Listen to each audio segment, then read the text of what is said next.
पंचायत समिति माधोराजपुरा के अंतर्गत आने वाली ग्राम पंचायत रेनवाल मांझी के पूर्व सरपंच श्रीमान हरि नारायण चौधरी से खास मुलाकात।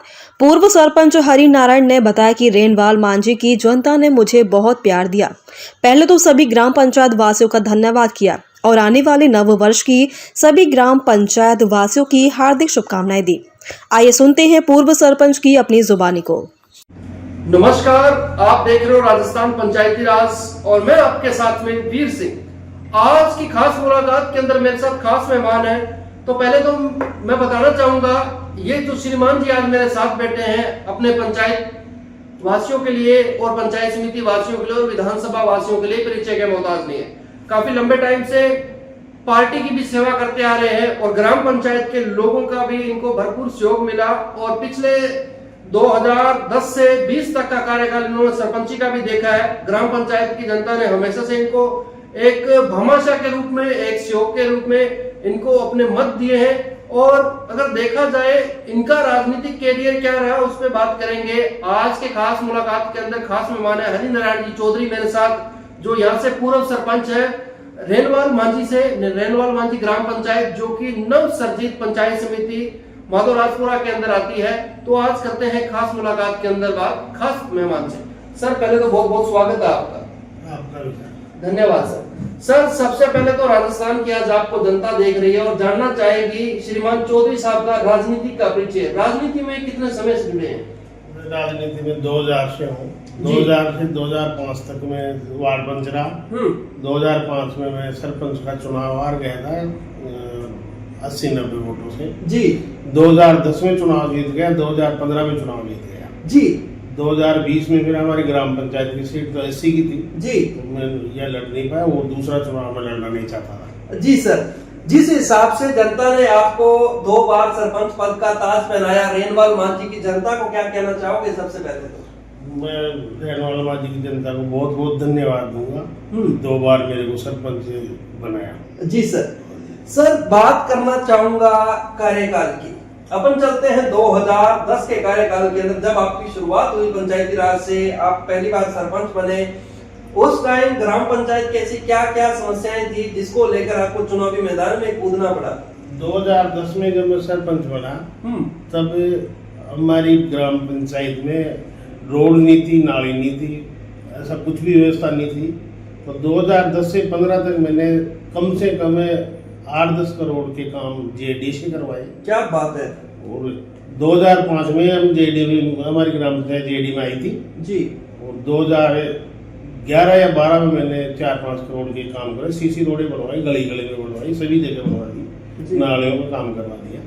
लेकिन जेडी वालों ने क्या है कि ये सिस्टम से काम करते नहीं है। हमारे गाँव में सबसे बड़ी समस्या है पानी की जी। पानी भरता है, बरसात का पानी भरता है निकासी का। तो मैंने इनको खूब माथापड़ी भी की इनसे, भाई आप लेवल से काम करो जी। लेकिन जेडी के अधिकारी क्या ध्यान देते नहीं है, ठेकेदार जैसे भी रात बरात करवा के वो निकल जाते हैं जी। फिर हमारे भीलवाड़ा मेगा हाईवे जो बनी है जी, तो ये भी इसको 2 या 3 फुट ऊंची ले ली गई जी। ये पानी निकास के लिए मैंने रोड भी जाम करवाई, कई वो करी, लेकिन इन्होंने भी कोई ये ऐसा ध्यान नहीं दिया जी। और पानी निकास का सही नहीं किया उस टाइम जी। सर तो बात करना चाहूंगा सर, आपके उस टाइम के अंदर शिक्षा का किस प्रकार का स्तर था? उस टाइम शिक्षा का यह नहीं था, एक सरकारी स्कूल थी और एक प्राइवेट थी जी। मैंने सरपंच बनने के बाद में यहाँ 4 कॉलेजें खुल गई जी, 3-4 और भी ये 10वीं 12वीं तक की स्कूलें प्राइवेट खुल गई जी। सर और ये Mahatma Gandhi English medium school भी खुल गई जी।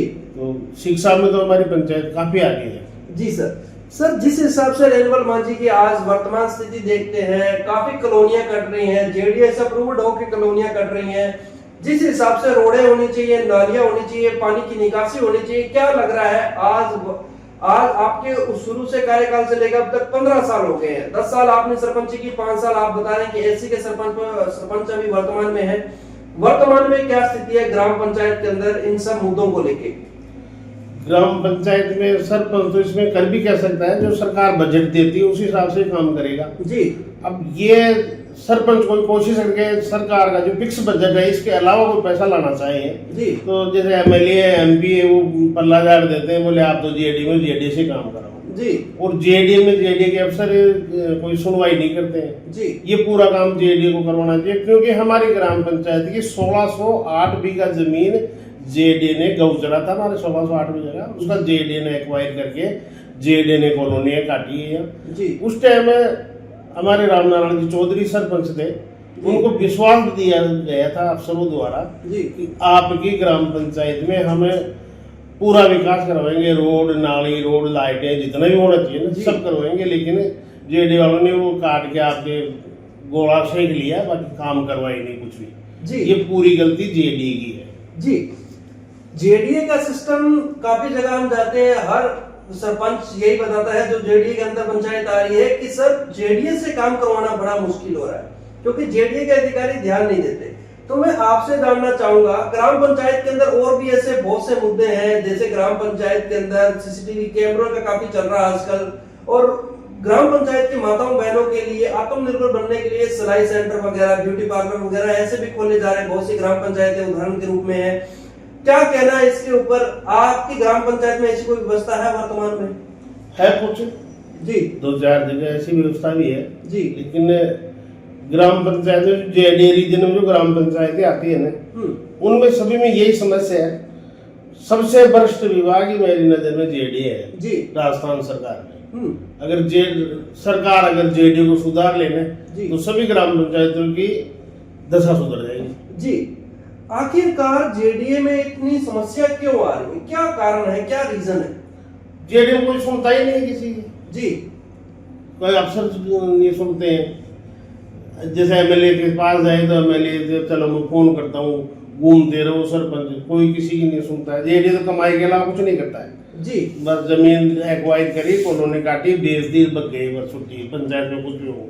काफी जगह सरपंचों के जूते चप्पल घिस जाते हैं जेडीए के चक्कर लगाते लगाते, लेकिन काम नहीं मिलता। सरपंचों का 5 साल का कार्यकाल ही पूरा हो जाता है लेकिन काम नहीं मिलता है, जेडी की ये स्थिति है। जी।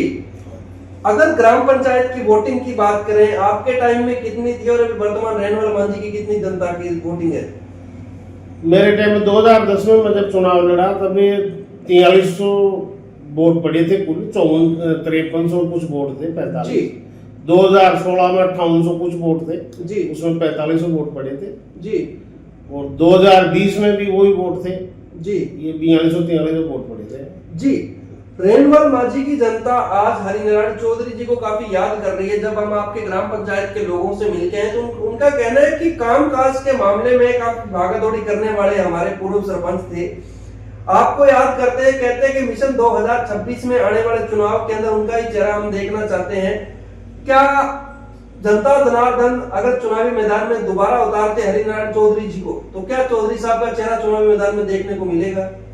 मैंने जैसे 10 साल पहले जनता के लिए जो किया ना, मैंने मेरे से जो भी हुआ काम जी होने लायक था वो मैंने किया, मैंने किसी को मना नहीं किया जी। उस हिसाब से तो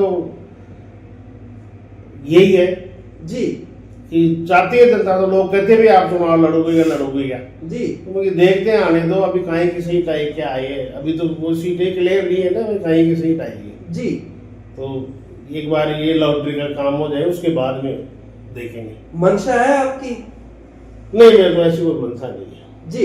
जनता चाहेगी तो? जनता चाहेगी तो जनता जनार्दन है। हाँ, जनता जनार्दन जी। जैसे कि जनता का भी मांस है, इस बार क्यों ना चौधरी साहब का चेहरा एक बार फिर तीसरी बार चुनावी मैदान में देखा जाए। बाकी काफी युवा साथी जिनके सवाल थे वो भी हम इनके आगे रखेंगे। युवाओं का कहना है कि ग्राम पंचायत स्तर पे कोई ऐसी बड़ी व्यवस्था की जाए, जैसे खेल मैदान वगैरह की, टूर्नामेंट वगैरह की, जो समय समय पर पंचायत पे करवाए जाए और हमें भी मनोबल मिलेगा। इसके लिए क्या सोचते हैं हरिनारायण चौधरी साहब? ये बात सही है, होना चाहिए, युवा जो चाहते हैं वो होना भी चाहिए। लेकिन अगर मैंने अभी पहले बताया आपको, जो जेडी ने हमारी जमीन एक्वायर की ना 1600 बीघा जी, उस टाइम में इन्होंने जो खेल मैदान के लिए, पार्किंग के लिए, पार्क के लिए जी जो जमीन आवंटन की ने, वो जमीन आज भी आवंटन करके ग्राम पंचायत हैंड ओवर नहीं कर रहे हैं जी। जबकि हमारी ग्राम रेणुवाल मांझी की जनसंख्या के हिसाब से 3900 बीघा जमीन आबादी होनी चाहिए जी। 139 बीघा आबादी होनी है जनसंख्या के हिसाब से, जी। जबकि हमारी पंचायत में ओनली 39 बीघा जमीन आबादी है, बाकी सब अपने अपने खातेदारी में बसा हुआ, पूरा गाँव ही जी आबादी नहीं है। ये जेडी की कमी है। जेडी ने उससे जनता को बचने के लिए पहले आबादी देके फिर हमारा गौचरा एक बार करना चाहिए था जी, लेकिन आश्वासन देके कर तो लिया, बाकी कुछ अभी सरपंच करवाए, एमएलए भी कुछ करवाए नहीं, तो वो जमीन है ही नहीं जी कहाँ करवाएंगे। वो जेडी काट के उसको दे पट्टा दे, भाई चलो ठीक है ये खेल मैदान है ये है, जी तब करवा सकता है, कोई भी नेता करवाएगा। जी। इस दिनों में अब देखा जाता है कि अभी दैनिक भास्कर की एक रिपोर्ट थी, उसमें बताया गया था कि ऑन वीडियो रिकॉर्डिंग करके बताया गया था कि तीनों पार्टियों के नेता बीजेपी, कांग्रेस और निर्दलीय 40-40% एमएलए अगर फंड मांगता है, 40-40% अगर कमीशन मांगता है, तो क्या ग्राम पंचायत के अंदर किस प्रकार का विकास हो पाएगा? आपकी 10 साल का आपको एक्सपीरियंस इस पंचायती राज के अंदर, सरपंच से अगर 40% कमीशन मांगा जाए तो किस प्रकार का काम होगा ग्राम पंचायत में? वो काम क्या होगा जी, 1 रुपए में से पहले भी 40 पैसे ही लगते हैं जी, अभी भी, जी। उसमें भी ज्यादा बढ़ा दिया, ज्यादा मांग लेंगे, वो काम थोड़ी रहेगा। जी। वो तो फिर रोड मिट्टी की बना दी, मिट्टी सही कर दे रोड। जी। कहते हैं कि 40% जो बच्चा ले आता है वो पास हो जाता है, तो क्या वैसा काम होना चाहिए पंचायत में? अगर जो गाइडलाइन के हिसाब से इसमें जो रेशा लिया जाता है ना रोडों का, जी, रोड का, कंस्ट्रक्शन का, किसी का भी मान लो, जो इसको बोलते हैं बीएसआर, जी, बीएसआर के हिसाब से अगर रोड बन जाए ना तो एक रोड 50 साल तक नहीं टूटेगी, चाहे कितने वाहन चलो, कितने बारी वाहन चलो उसमें। जी, ये है। लेकिन बीएसआर 1 रुपया दे रही है, सरकार 1 रुपया दे रही है, तो वो आके लग रहा है सिर्फ 25 पैसे, 75 पैसे तो वैसे ही जा रहे हैं ऊपर तक निकल जाते हैं। बड़ा दुख नहीं होता कि ऐसा सिस्टम चल रहा है? बहुत दुख होता है, लेकिन वो ये कि मछली पूरे समुद्र को थोड़ी साफ कर देगी। सही बात है। तो जैसे कि इन दिनों में ये खबर काफी चर्चा का विषय बनी हुई है, बहुत सी जगह ऐसे ऐसे जो पत्रकार हैं जिन्होंने इस चीज के लिए आवाज उठाई, पहले तो उनका भी बहुत बहुत धन्यवाद। तो बात करेंगे, आप एक पार्टी के कार्यकर्ता के रूप में भी काम कर रहे हैं, आप पार्टी के लिए भी हमेशा एक सच्चे सिपाही बन के आपने काम किया है। अगर पार्टी मिशन 2026 के अंदर अगर पंचायत समिति चुनाव वगैरह 1 नेशन 1 इलेक्शन का करते हैं और आने वाले टाइम के अंदर आपको पंचायत समिति से दावेदारी करवाई जाती है, तो क्या लगता है किस प्रकार का माहौल रहेगा? क्या आपको पार्टी टिकट देने के लिए सोच रही है? ऐसी कुछ चीजें निकल के आई बाहर अभी? ऐसी कोई बात नहीं है, पार्टी में मैंने कभी टिकट मांगा भी नहीं, और मांगू तो ये है भाई, मतलब शुरू से हमारे पहले पिताजी भी कांग्रेस के थे, हमारा तो पूरा परिवार शुरू से कांग्रेस का था। मैं कहीं से टिकट मांगू, CRDR कुछ भी जो हमारे चलता, तो उसमें पार्टी मना नहीं करेगी मेरे को। जी, अगर पार्टी ही मौका आपको देना चाहे तो क्या एक्सेप्ट करेंगे आप? हाँ जी, क्या बात है, होना भी चाहिए। इनको एक्सपीरियंस है 10 साल का।